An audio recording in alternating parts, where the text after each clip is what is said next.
하나님께서 주시는 징계를 성도들이 받으면 몸도 피곤하게 되고 마음도 피곤하게 되고 영혼까지도 피곤하게 된다고 말씀을 드렸습니다. 몸이 피곤하게 되면 또 마음이 피곤하게 되면 영혼이 피곤하게 되면 손도 같이 피곤하게 되고 하나님의 전에 나와서 기도하는 무릎까지도 같이 피곤하게 되고 연약하게 됩니다. 성도들이 믿음의 경주를 하면서 하나님께서 주시는 징계를 받을 때 피곤한 손을 그대로 내버려 두지 말고 연약한 무릎을 그대로 내버려 두지 말고 일으켜 세워야 한다고 히브리서 기자가 성도들을 향해서 권면을 하고 있습니다. 피곤한 손 그대로 내버려 두면, 연약한 무릎 그대로 내버려 두면 믿음 생활을 실패하게 된다는 것입니다. 고든 길을 걸어가지 못하게 된다고 말씀합니다. 하나님께 순종하는 길을 걸어가지 못한다고 말씀하고 있습니다. 믿음의 경주를 실패하게 된다고 말씀하고 있습니다. 그래서 징계를 받을 때, 손이 피곤해져 있을 때, 무릎이 약해져 있을 때 그대로 내버려 두지 말고 일으켜 세워라 라고 가르치고 있는 것입니다. 그 다음에 너희 발을 위하여 곧은 길을 만들라고 말씀하셨습니다. 곧은 길을 만들라는 말씀은 그동안 하나님께 불순종하면서 살아왔던 길, 살아왔던 모든 행위를 버리고 하나님께 순종하는 길을 다시 만들어라 라는 말씀입니다. 곧은 길을 언제 만들어야 하느냐 하면 하나님께서 나에게 찾아오셔서 나를 징계하실 때 그때 정신을 차리고 영적으로 깨어서 곧은 길을 만들어라고 가르치고 있습니다. 그 다음에 저는 다리로 하여금 어그러지지 않도록 고침을 받게 하라고 가르치고 있습니다. 저는 다리를 그대로 내버려 두면, 저는 다리는 영적으로 병든 마음, 병든 신앙, 병든 다리를 말합니다. 그 병든 걸 그대로 내버려 두면 믿음의 경주를 실패하기 때문에 하나님께서 징계를 하실 때에 병든 걸 그대로 내버려 두지 말고, 저는 다리 그대로 내버려 두지 말고 그 징계를 받을 때 하나님의 말씀에 귀를 기울이고 성령님의 만져주심을 기다리면서 고침을 받으라는 것입니다. 고침을 받으면 믿음 생활을 승리할 수가 있습니다. 고침을 받지 못하면 곧은 길을 가지 못하고 하나님께 순종하는 길을 가지 못하고 믿음을 배반하고 그리스도를 배반하게 된다는 것입니다. 고침을 받아야만 곧은 길을 가게 되고 하나님께 순종할 수 있는 길을 끝까지 달려감으로 인해서 믿음의 경주를 승리할 수가 있습니다.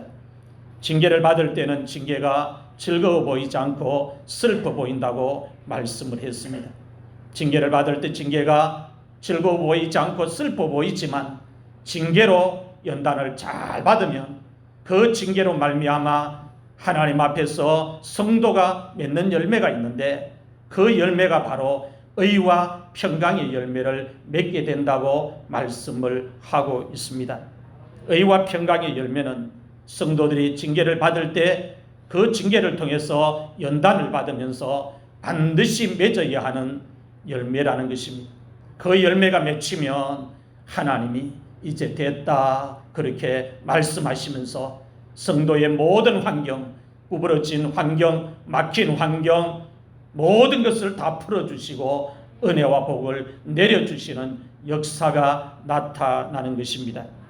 오늘 본문 말씀은 하나님의 은혜를 무시하고 거역하는 자들에게 하나님께서 주시는 경고의 말씀입니다. 코로나로 인하여서 전부 다 힘들어하고 있는데 목사님 강단에서 위로하는 설교 좀 하시지, 소망의 말씀을 좀 전하시지, 이런 생각을 할 수도 있습니다. 그런 생각을 할 수 있지만 우리가 하나님의 전에 나왔을 때 받아야 되는 말씀은 성경에 기록되어 있는 그 말씀 그대로를 받는 것이 중요합니다. 그래야 우리가 잘못되지 않을 수가 있다는 것입니다. 어려운 시기일수록 더 영적으로 깨어야, 어려운 시기일수록 더 긴장해야, 어려운 시기일수록 더 발버둥 쳐야, 어려운 시기일수록 더 하나님의 말씀에 귀를 기울여야 우리가 잘못되지 않는다는 것입니다. 하나님께서 하나님의 은혜를 무시하고 거역하는 자들에게 주시는 첫 번째 경고는 뭐냐? 성도들이 세상에서 모든 사람과 화평하게 지내야 주님을 볼 수 있다고 경고를 하고 있습니다. 본문 14절 말씀, 우리 읽은 말씀인데 같이 한 번 더 읽겠습니다. 시작. 모든 사람과 더불어 화평함과 거룩함을 따르라. 이것이 없이는 아무도 주를 보지 못하리라. 아멘. 여러분, 오늘 말씀을 그냥 듣고 넘기지 마시고 오늘 말씀을 여러분이 귀에 새기고 마음에 새겨서 여러분의 남은 인생 사는 날 동안 믿음 생활하면서 오늘 말씀을 그대로 삶 속에, 여러분의 신앙생활 속에 적용해서 실천하고 행할 수 있기를 바랍니다. 행하면 승리하고 행하면 우리가 하나님 앞에 설 수가 있습니다. 주님을 본다는 말씀이 무슨 뜻입니까? 이것이 없이는 아무도 주를 보지 못하리라 말씀하셨습니다. 이것이 있으면 주님을 보고 이것이 없으면 주님을 보지 못한다고 말씀을 하고 있습니다. 주님을 본다는 말이 무슨 뜻이냐 이 말이에요. 주님을 본다는 말씀은 천국에 가서 성도들이 주님의 얼굴을 보는 것을 말합니다. 우리의 신앙생활의 최종 목표가 무엇입니까? 천국 가서 주님의 얼굴을 보는 것 아닙니까? 지금은 우리가 거울을 보는 것 같이 희미하게 주님을 볼 수밖에 없지만 그날에는 주님 앞에 가면 얼굴과 얼굴을 대하여 볼 것이라 했습니다. 천국에 가서 주님을 보는 걸 말씀하고 있습니다. 성도들이 천국에 가서 주님을 보려면 조건이 있다는 거예요. 오늘 히브리서 기자가 성도들이 천국에 가서 주님을 보려면 이 땅에서 조건이 있다. 이 조건은 절대적인 조건이라고 이야기합니다. 지켜도 되고 안 지켜도 되는 그런 조건이 아니라 반드시 지켜야 되는 조건이라는 겁니다. 이 조건은 하나님의 명령이고 하나님의 경고라고 말씀을 하고 있습니다. 이 조건이 뭐냐? 모든 사람과 성도들이 화평하게 지내면서 살아가야 한다고 가르치고 있습니다. 여러분, 예수 믿는 것이 얼마나 어렵습니까? 이 한 말씀만 실천하면서 살려고 해도 힘들기 때문에 예수 믿는 것이 어렵다는 거예요. 예수 안 믿는 사람은 내 생각대로 내 마음대로 살고 행동하면 되지만 예수 믿는 사람은 내 생각은 이런데 주님은 다르게 말씀합니다. 내 마음은 이런데 주님은 다르게 말씀합니다. 그래서 믿음 생활이 어려운 거고 예수 믿는 것이 어려운 거예요. 내 생각을 포기해야 되고 내 마음을 접어야 주님의 말씀을 따를 수 있기 때문이라는 것입니다. 성도들이 모든 사람과 화평하게 지내지 못하면 어떻게 되느냐? 마지막 날에 우리의 생애를 다 마치고 나서 마지막 날에 천국에 가서 주님을 보지 못하는 끔찍한 결과를 맞이할 수가 있다고 말씀하고 있습니다. 무서운 말씀 아닙니까? 주님을 보지 못한다면 그 반대의 장소에 우리가 떨어질 수 있다는 걸 이야기합니다. 천국에 가야만 주님의 얼굴을 볼 수가 있다는 거예요.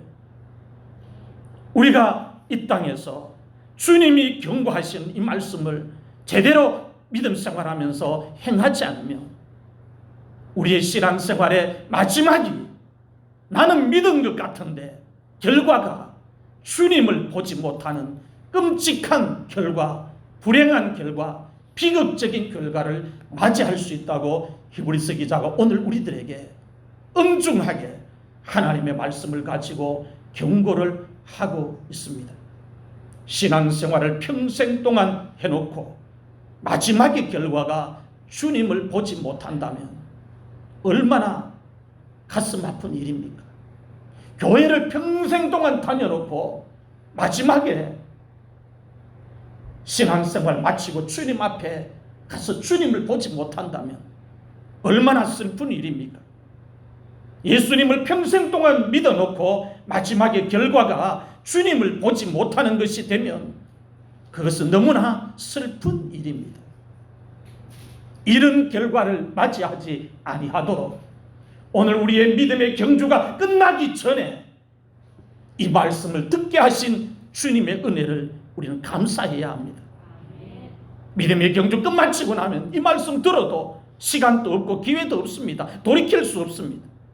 아직 내가 믿음의 경주를 하고 있는 시간이기 때문에 이 말씀을 듣고 고치면 신앙의 마지막 결과가 주님을 볼 수 있는 결과로 이어진다는 것입니다. 모든 사람과 화평하게 지내는 것은 정말 어려운 일입니다. 그래서 성도들이 이 말씀을 알고만 있고 행하지 않은 것입니다. 머릿속에 알고만 있어요. 그런데 알고만 있고 행하지 못합니다. 어려우니까. 그런데 주님은 어려운 그 말씀이라도 행하라고 이야기합니다. 행하지 않으면 신앙생활의 결과가 잘못될 수 있다고 이야기하고 있습니다. 성도들이 모든 사람과 화평하게 지내려면 성도들이 몸에 가지고 있는 지정의를 가지고는 안 됩니다. 내가 가지고 있는 지식, 내가 가지고 있는 마음의 감정, 내가 가지고 있는 의지적인 것, 이것 가지고는 불가능하다는 거예요. 또 성도들이 모든 사람과 화평하게 지내기 위해서는 옛사람을 그대로 가지고 있어서도 안 됩니다. 자기를 그리스도와 함께 십자가에 못을 박아야 합니다. 성령 안에서 새 사람을 입어야 합니다. 옛사람을 대표하고 있는 자아가 완전히 죽어야 합니다. 옛사람이 가지고 있는 육체의 기질이 죽어야 합니다. 성질이 죽어야 합니다. 성화가 이루어져야 합니다. 그래서 징계가 필요한 거예요. 그 징계를 통해서 깨어지고, 그 징계를 통해서 부서지고, 그 징계를 통해서 옛사람을 대표하고 있는 자아가 부서지고 깨어지고 육체의 기질이 부서지기 때문에 연단받고 나면 의와 평강의 열매를 맺음으로 인하여서 이전에 할 수 없었던 걸 징계를 통해서 연단을 받고 나면 할 수 있는 성도가 되는 것입니다. 성화가 이루어져야 옛사람을 대표하는 자아가 죽어야 자기를 그리스도와 함께 십자가에 못을 박아야 성도들이 모든 사람과 화평하게 지낼 수 있습니다. 갈라디아서 2장 20절 말씀을 같이 읽겠습니다. 시작. 내가 그리스도와 함께 십자가에 못 박혔나니 그런즉 이제는 내가 사는 것이 아니요 오직 내 안에 그리스도께서 사시는 것이라. 이제 내가 육체 가운데 사는 것은 나를 사랑하사 나를 위하여 자기 자신을 버리신 하나님의 아들을 믿는 믿음 안에서 사는 것이라. 아멘. 십자가에 못을 박아야 새로 산다고 이야기합니다. 그리스도께서 십자가에 못 박힌 것처럼 성도는, 그리스도인들은 예수를 믿으면서 자기 자신을 그리스도와 함께 십자가에 못을 박아야 한다고 가르치고 있습니다. 못을 박아야 육체로 살지 않고 성령으로 산다고 이야기합니다. 육체를 십자가에 못을 박아야, 옛사람을 십자가에 못을 박아야 하나님의 아들을 믿는 믿음 안에서 새롭게 사는 삶이 된다고 이야기를 하고 있습니다. 마음속에 미운 사람이 다 있습니다. 없는 사람 없습니다. 이 미운 사람이 멀리 있는 사람이 아니고 우리 가까이 있는 사람입니다. 서울 사람 우리 만난 적 없어가 미워할 일 없습니다. 부산 사람 우리 만난 적 없어가 미워할 일 없습니다. 미국 사람, 우리 뭐 미국에 갈 일도 자주 없으니까 만난 적도 없고 하니까 미워할 일 없습니다. 약간의 감정은 있겠죠. 일본 사람이나 이런 사람은 전쟁이라든지 이런 것을 통해서 피해의식 때문에 미운 감정이 있지만, 그러나 일상 속에 우리가 마음속에 지독하게 품고 있는 이 미운 감정은 멀리 있는 사람이 아니라 나와 아주 가까이 지금 거리에 있는 사람이라는 겁니다. 같이 신앙생활을 하고 있는 성도가 미운 사람일 수 있습니다. 집에서 같이 잠을 자고 같이 밥을 먹고 생활하는 가족일 수 있습니다. 며느리에게는 시어머니가 될 수 있고, 시어머니에게는 며느리가 될 수가 있고, 또 형제들끼리는 동서가 될 수 있고, 멀리 있는 사람들이 아니라 눈에 가시처럼 미운 사람이 가장 가까운 사람일 수 있습니다. 친구일 수 있고, 직장의 동료일 수 있고, 내가 함께 살고 있는 마을의 이웃일 수 있습니다. 주님은 말씀하기를 그런 사람들, 미운 사람들, 네 마음대로 관계 단절하지 말고 화평하게 지내라, 그렇게 명령하시고 경고하고 있습니다. 보기 싫은 사람, 말하기 싫은 사람, 마음에 안 드는 사람, 상종하기 싫은 사람, 꼴보기 싫은 사람이 있다는 거예요.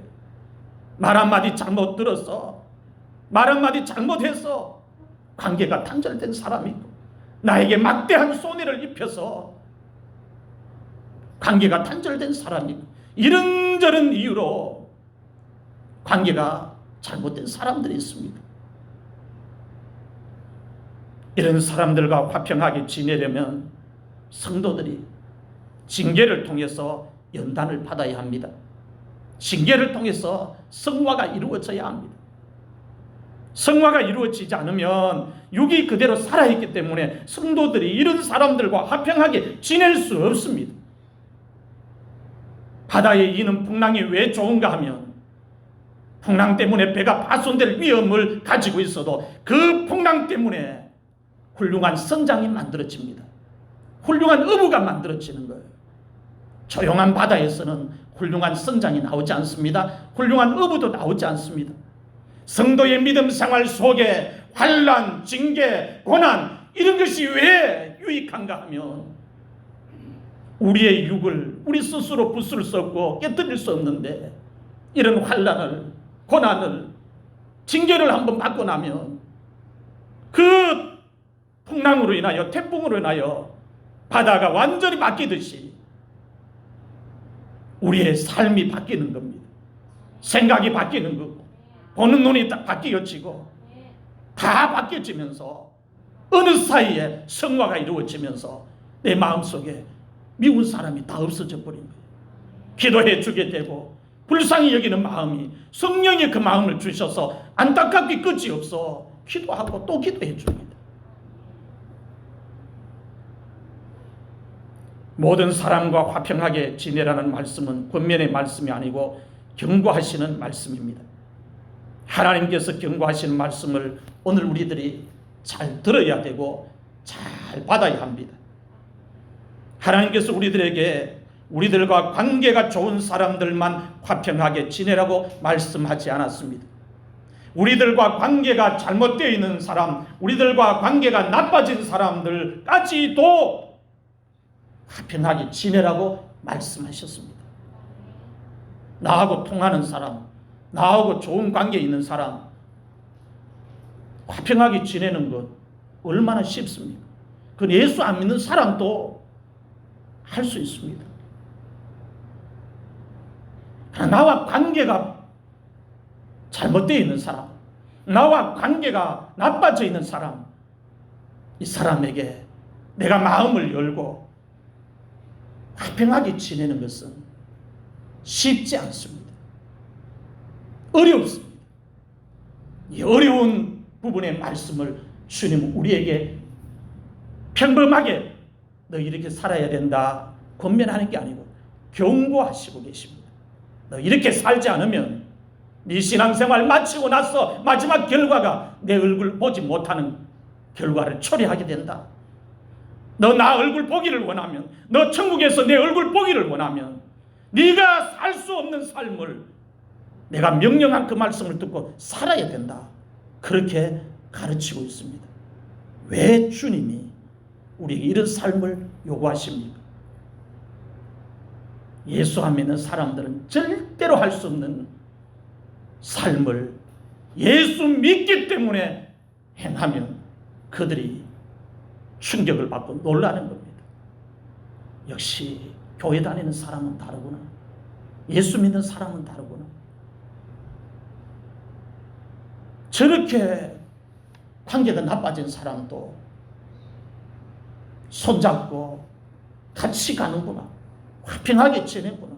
자기들이 할 수 없는 걸 예수 믿는 사람들이 하는 것 보면 놀라고 도전받고 감동받고 그렇게 된다는 겁니다.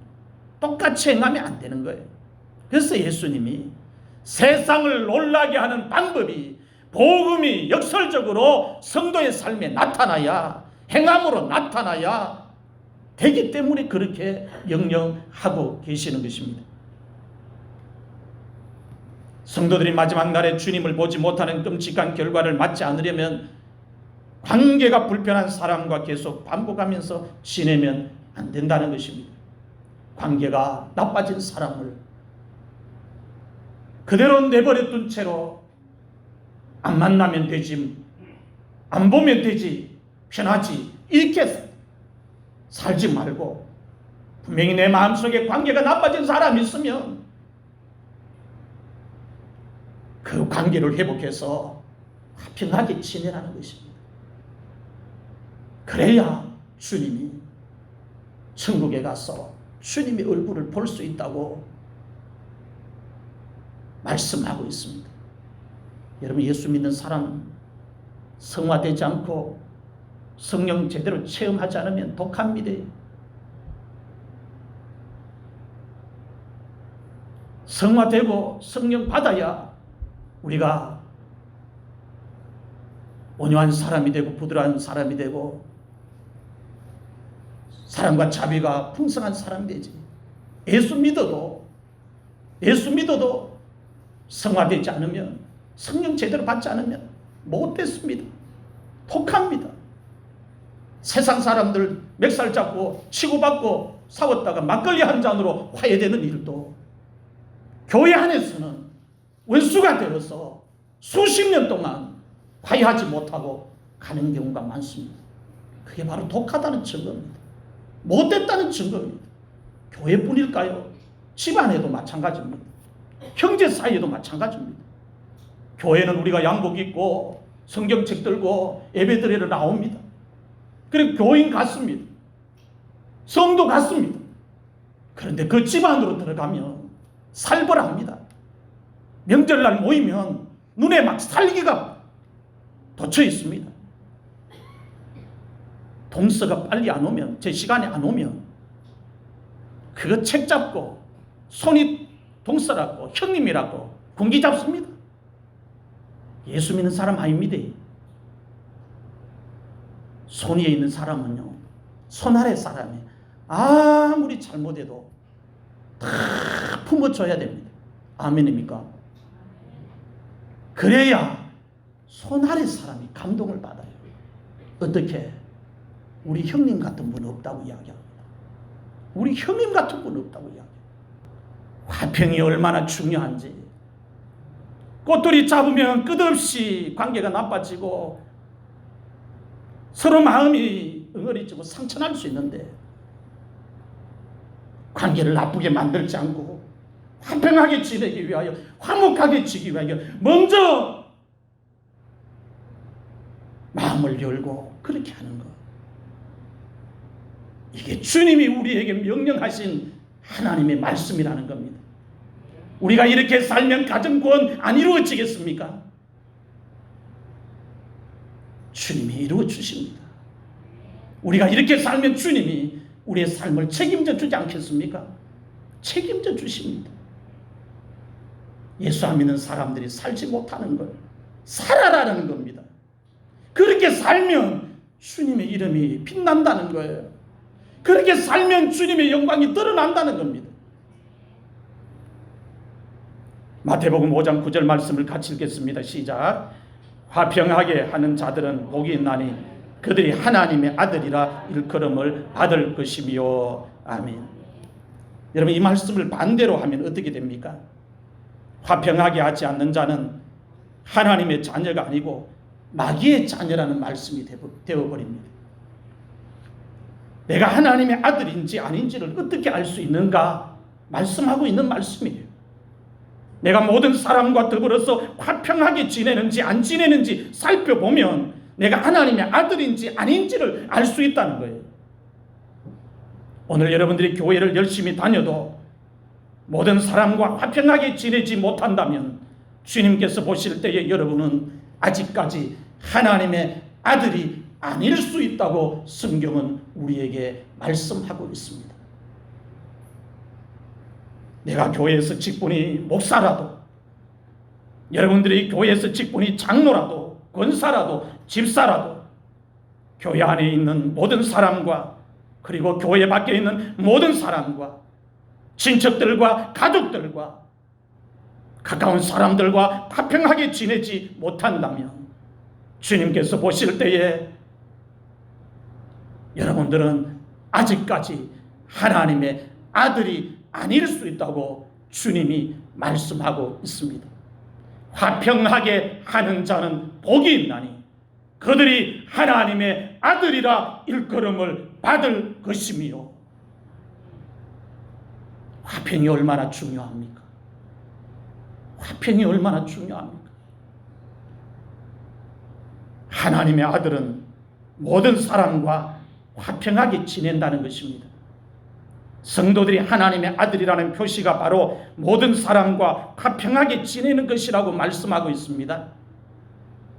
하나님께서 성도들에게 모든 사람과 화평하게 지내라 라고 말씀을 가지고 경고를 하고 계십니다. 하나님께서 모든 사람과 화평하게 지내라고 경고를 하셨으면 오늘 우리들이, 성도된 우리들이 이 경고의 말씀을 듣고 어떻게 우리의 남은 삶을 살아가야 합니까? 이제부터라도 말씀을 제대로 깨닫지 못했으면 몰라도 말씀을 다시 듣고 깨달았으니 이제부터라도 성도답게, 하나님의 아들답게 제대로 살아야 된다는 것입니다. 모든 사람과 화평하면서 살다가 삶을 마치고 마지막에 주님을 볼 수 있는 신앙생활의 마침표가 되어야 한다는 것입니다. 사람들과 화평하게 지내는 것이 잘 안 되면, 어려우면 성령님께 도움을 구해야 합니다. 성령님, 아직까지 내 마음속에 이 미움이 사라지질 않습니다. 이 미움을 뽑아내 주십시오. 내가 문제입니다. 주님, 이 미움을 뽑아내 주십시오. 주님, 이 미움을 뽑아내 주셔서 주님의 말씀을, 내가 산을 옮기는 건 못해도 주님의 말씀 하나라도 제대로 행하면서 살 수 있는 하나님의 아들 자녀 될 수 있도록 주님 좀 도와주세요. 성령님 좀 도와주세요. 하루 기도회가 안 되면 일주일 기도회가 안 되면 열흘, 1년 기도해도 안 되면 몇 년이라도 그 문제를 가지고 실험하다 보면 성령님이 우리가 액을 복걸하면서 애통하는 그 마음 보시고 은혜 내려주셔서 야곱과 에서가 극적인 화해를 이룬 같이 내가 기도했더니 내가 미워하는 미움의 대상을 주님이 먼저 찾아가셔서 마음을 다 녹여서 마치 기다렸다는 듯이 얼싸안고 화평이 회복되는 역사가 나타난다는 것입니다. 천국은 미움도 없고 다툼도 없고 시기도 없고 원수를 맺는 것도 없고 당을 짓는 것도 없습니다. 천국에는 사랑만 있습니다. 화평만 있습니다. 희락만 있습니다. 천국에는 화평하게 하는 자들만 들어갈 수가 있습니다. 천국에는 하나님의 아들들만 들어갈 수가 있습니다. 자격이 그렇습니다. 성도들이 천국에 가서 주님을 보려면 화평을 이 땅에서 열심히 연습해야 합니다. 천국이라고 하는 이곳이 화평하는 사람들이 들어가서 화평을 누리는 곳이기 때문에 화평을 연습하지 않고 천국에 갈 수가 없다는 말입니다.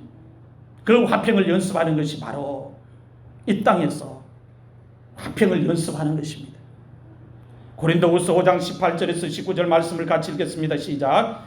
모든 것이 하나님께로서 났으니 그가 그리스도로 말미암아 우리를 자기와 화목하게 하시고 또 우리에게 화목하게 하는 직분을 주셨으니 곧 하나님께서 그리스도 안에 계시사 세상을 자기와 화목하게 하시며 그들의 죄를 그들에게 돌리지 아니하시고 화목하게 하는 말씀을 우리에게 부탁하셨느니라. 아멘. 하나님께서 우리들에게 화목하게 하는 직분을 맡겨주셨다고 말씀하고 있습니다. 목사의 직분도 많은 사역이 있지만 그 사역 안에 화목해 하는 직분이 내용이 들어있습니다. 장로의 직분도 권사의 직분도 집사의 직분도 그 속에 화목하게 하는 직분이 들어있다는 걸 잊으면 안 된다는 것입니다. 모든 사람과 화목해야 하나님께서 주신 직분을 가지고 우리들이 하나님께 영광을 돌릴 수가 있습니다. 우리가 아무 직분도 안 갖고 말씀대로 안 살면 주님의 영광을 덜 가리는데, 우리가 목사고 장로고 권사고 집사인데 세상 사람들이 다 내가 목사인 줄 알고 장로인 줄 알고 권사인 줄 아는데 그렇게 살지 못하면 그 받은 직분 때문에 화목하게 하지 못하는 그 직분 때문에 더 주님의 욕을 먹을 수가 있고 영광을 가릴 수 있다는 것입니다. 로마서 12장 18절 말씀을 같이 읽겠습니다. 시작. 할 수 있거든 너희로서는 모든 사람과 더불어 화목하라. 아멘. 화목에 대해서, 화평에 대해서 얼마나 성경이 말씀을 많이 강조하고 있는지 다 나열을 할 수가 없습니다. 데살로니가전서 5장 12절 13절 말씀을 같이 읽겠습니다. 시작. 형제들아 우리가 너희에게 구하노니 너희 가운데서 수고하고 주 안에서 너희를 다스리며 권하는 자들을 너희가 알고 그들의 역사로 말미암아 사랑 안에서 가장 귀히 여기며 너희끼리 화목하라. 아멘. 현대인의 성경은 데살로니가전서 5장 12절 13절 말씀을 이렇게 번역을 하고 있습니다. 형제 여러분, 주님을 섬기는 일에 여러분을 지도하고 가르치는 분들의 수고를 잊지 마십시오. 여러분을 위해 일하는 그들을 존경하고 사랑하며 서로 화목하게 지내십시오. 이렇게 번역하고 있습니다. 이 말씀이 무슨 말씀이냐면 주님의 몸된 교회 안에서 성도와 성도들끼리도 관계를 나쁘게 해서 화평을 깨지 말고 화목하게 잘 지내고 주님이 세우신 교회의 지도자와 성도들과의 관계도 사이에서도 화평을 깨지 말라는 겁니다. 화목하게 잘 지내라는 겁니다. 화목하게 잘 지내는 방법 가운데 하나가 성도들의 영혼을 위해서 수고하는 지도자들을 업신여기지 않고 무시하지 않고 존경하면서 사랑하는 것이라는 겁니다. 그렇게 하다 보면 자연적으로 화목하게 되고 화평하게 된다는 것입니다. 사람이 책을 잡으려면, 약점을 잡으려면, 잘못을 지적하려면 끝도 없습니다. 그러나 그리스도 안에 있는 자들은 눈이 바뀌어야 돼요. 생각이 바뀌어야 돼요. 가치관이 바뀌어야 돼요. 내가 저 자리에 서 있으면 나도 똑같겠지. 그럴 수도 있겠다. 연약하니까 더 기도해 드려야지. 이렇게 생각하면 화평 못할 이유가 없습니다. 화목 못할 이유가 없습니다. 주님의 말씀을 잊어버리고 살기 때문에 화평을 깨뜨리는 것입니다. 너희끼리 화목하라는 말씀은 너희가 서로 화목하라는 말씀입니다. 교회에서 성도들이 서로 다투는 이유가 무엇입니까? 서로 반복하는 이유가 무엇입니까? 교회에서 목회자와 성도들이 갈등하고 다투는 이유가 무엇입니까? 모든 사람과 더불어 화평하라는 하나님의 경고를 귀를 기울여서 듣지 아니하고 무시하고 신앙생활을 하기 때문입니다. 하나님 말씀을 기억하면 화평하지 못할 이유가 없다는 것입니다. 왜? 화평해야 주님의 얼굴을 볼 수 있으니까 말입니다. 교회에서 성도들이 다투지 않고 화평하게 지내려면 하나님께서 화목하라고 주신 직분을 올바르게 사용해야 합니다. 목사의 직분도, 장로의 직분도, 권사의 직분도, 집사의 직분도 화목을 지키는데, 화평을 지키는데 올바르게 사용해야 합니다. 그 직분 가지고 잘못된 주인의식에 사로잡혀서 교회를 마음대로 좌지우지하다 보면 교회가 세상에 있는 강도의 소굴이 되어버립니다. 화목하게 하는 직분을 올바르게 사용하면 교회가 화평하게 될 수밖에 없다고 가르칩니다. 성령의 9가지 열매 안에 화평의 열매가 있습니다. 반드시 맺어야 되는 열매가 화평의 열매입니다. 여러분, 화평은 자존심에 관한 문제가 아닙니다. 화평은 믿음의 문제고 영적 성장의 문제고 영적 성숙의 문제입니다. 화평은 천국에 들어가는 문제입니다. 화평은 주님을 보는 문제고 하나님의 아들이 되는 문제입니다. 화평하지 못하면 천국은 우리와 멀어지고, 화평하지 못하면 우리는 주님을 보지 못하게 되고, 화평하지 못하면 우리는 하나님의 아들이 되지 못하는 문제가 발생하기 때문에 화평하라고 가르칩니다.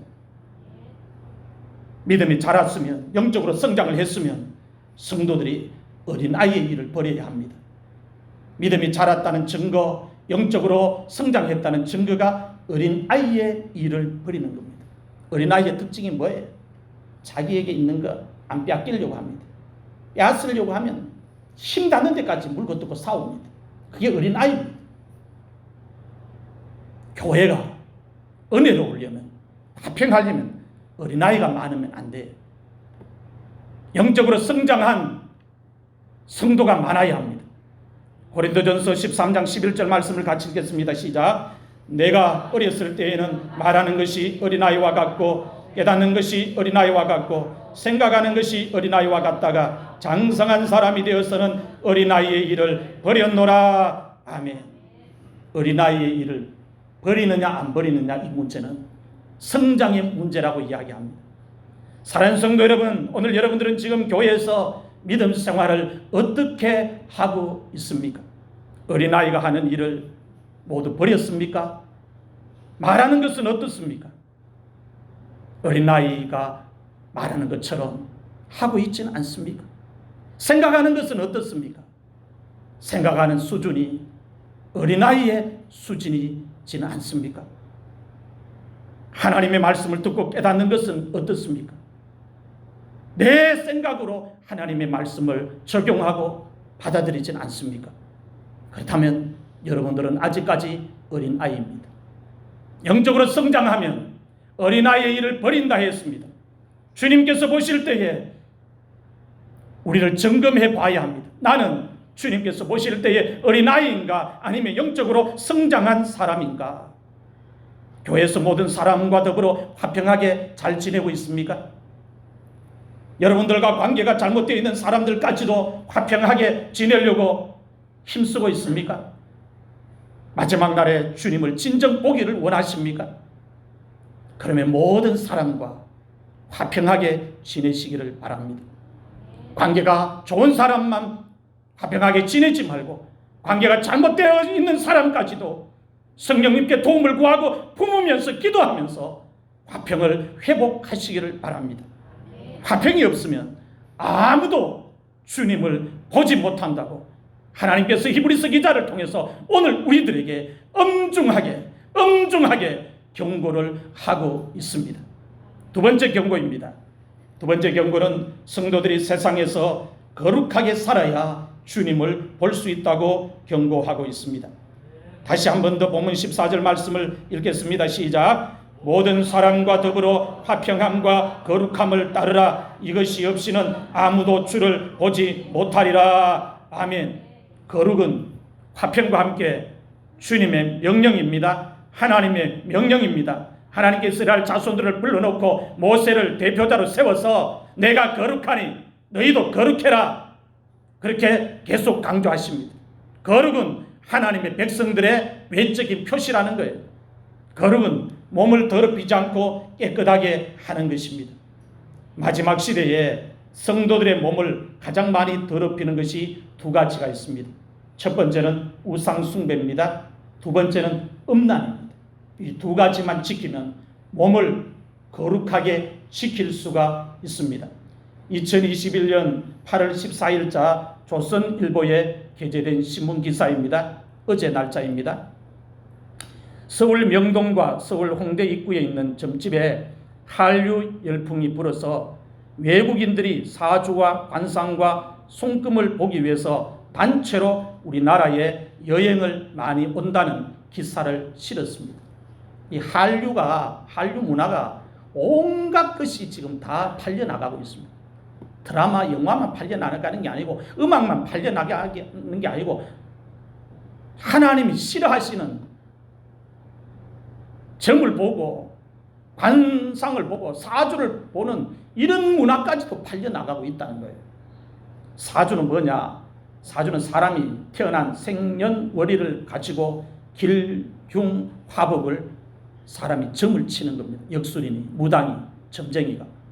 관상은 뭐냐? 사람의 얼굴 생김새를 보고 그 사람의 성격과 그 사람의 운명과 그 사람의 수명을 봐주는 점입니다. 손금은 뭐냐? 손금은 손바닥에 나 있는 살갗의 줄무늬를 가지고 그 줄무늬를 보면서 사람의 운명과 수명을 봐주는 점입니다. 이걸 대한민국이 제일 잘 본다고 세계에서 지금 소문이 나 있어. 여러분, 점을 아무리 잘 봐봤자 점이지, 점 잘 본다고 해서 점이 뭐 다르게 바뀝니까? 점은 점입니다. 점을 아무리 잘 봐도 점을 가지고 운명은 바꿔지지 않습니다. 유튜브에 사주와 관상과 손금에 관한 영상이 많이 올려져 있는 것을 보고서 정보를 외국인들이 얻어서 우리나라에 여행을 올 때에 점을 보는 그런 코스로 반드시 넣고 온다는 거예요. 한국에 가면 꼭 점 보고 와야 된다는 게 이게 한류 문화라는 거예요. 참 세상이 지금 이상하게 돌아가고 있습니다. 대한민국에 볼 것도 많은데 어디 코스가 없어가지고 이 점 보고 가야 여행을 제대로 하는 거라고 그렇게 지금 소문나고 있는지 이해가 되지 않습니다. 요즘은 역술인들이 카페를 운영하면서 커피도 팔고 점집도 같이 운영을 하고 있습니다. 서울 홍대 앞에 있는 이 점집들은 대나무 꽂아놓고 점집을 알리는 게 아니고 카페라고 하는 이름을 크게 달아놓고 넓게 카페와 똑같은데 그 안에 역술인이 사장으로 앉아있으면서 커피 갖다 주면서 봐주는 거예요. 그러니 자연스럽게 점이 문화가 되고 관상이 문화가 되고 사주가 문화가 되어버린 겁니다. 현대인들이 점집을 쉽게 접할 수 있도록 점집에 대한 문화와 인식을 사탄이 완전히 바꾸어버렸습니다. 여기에 속으면 안 돼요. 속으면 안 돼요.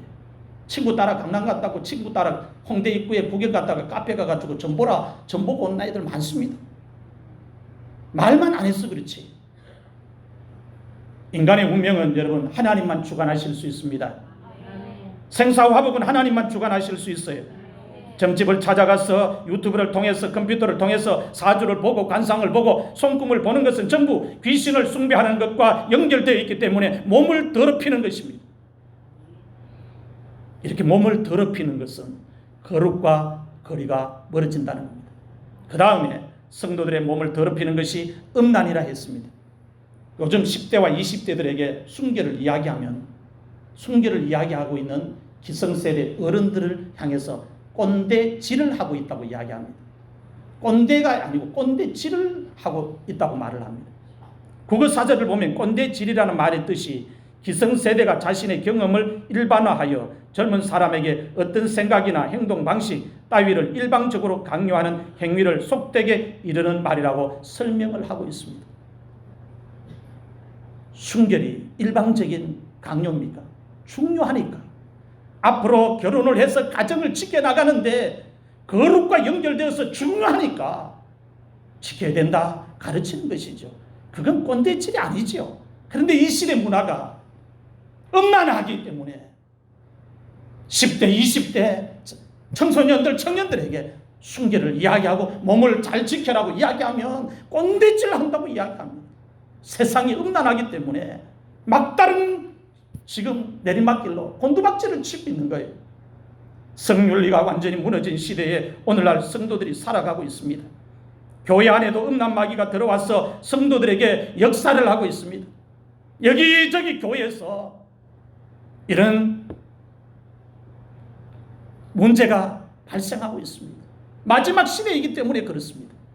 성경을 보면 고린도 교회 안에도 음란마귀가 들어와서 성도들에게 역사한 것을 볼 수 있습니다. 고린도 교회에 성령의 은사가 얼마나 많이 임했습니까?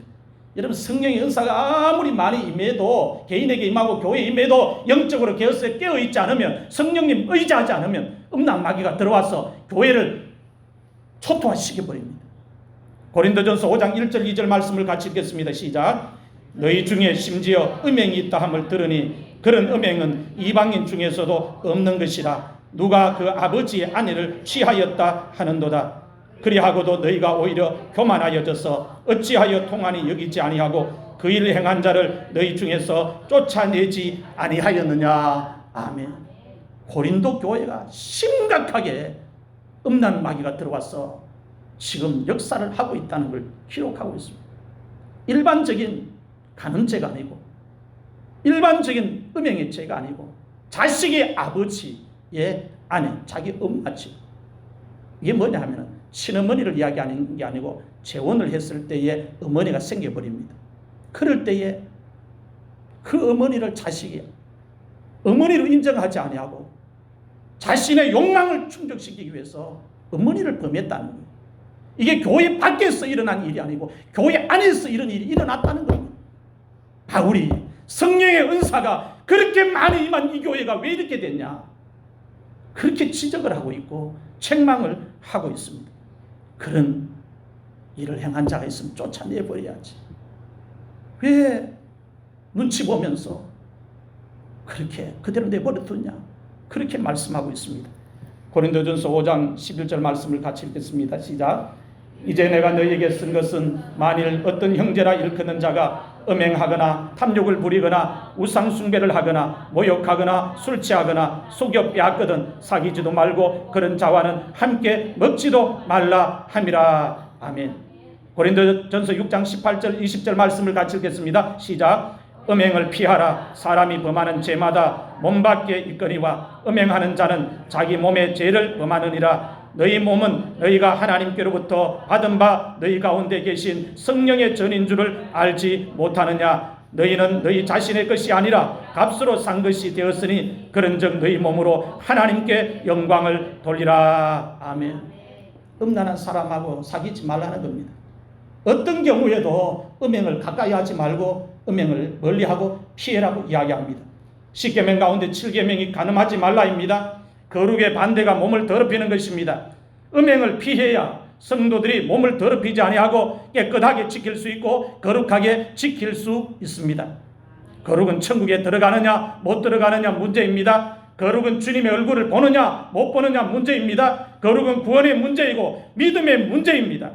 성도들이 거룩하게 살지 않으면 주님을 볼 수 없다고 하나님께서 경고를 하고 계십니다. 세상이 음란할수록 교회는 더 거룩해야 합니다. 세상 사람들이 다 음행을 행하면서 살아도 성도는 음행을 피해야 합니다. 마지막까지 거룩을 지켜야 한다는 것입니다. 거룩이 성도의 얼굴이 되어야 하고 거룩이 성도의 삶이 되어야 합니다. 그런즉 너희 몸으로 하나님께 영광을 돌리라 라고 말씀했습니다. 사랑하는 성도 여러분, 화평함과 거룩함이 없이는 아무도 주를 보지 못한다고 히브리서 기자가 오늘 우리들에게 하나님의 말씀을 가지고 엄중하게 경고를 하고 있습니다. 성도들이 주를 보느냐 주를 보지 못하느냐 문제는 간단한 문제가 아닙니다. 천국에 들어가는 문제이기 때문에 정말 중요한 문제입니다. 천국과 연결되어 있다는 겁니다. 이 문제가 천국에 들어가야 성도들이 주님을 볼 수 있다고 말씀하고 있습니다. 성도들이 천국에 가서 주님의 얼굴을 보기 원한다면 두 가지 삶을 이 땅에서 꼭 반드시 살아가야 한다고 경고하고 있습니다. 첫 번째 삶이 모든 사람과 화평하게 지내라입니다. 두 번째 삶은 몸을 더럽히지 말고 음행을 피해서 거룩하게 지키라고 가르치고 있습니다. 모든 사람과 더불어 화평함과 거룩함을 따르라. 이것이 없이는 아무도 주를 보지 못하리라. 오늘 여러분들 모두 하나님께서 경고하시는 말씀을 무시하지 말고 잘 지켜서 마지막 날에 주님의 얼굴을 다 볼 수 있기를 주의 이름으로 축원합니다.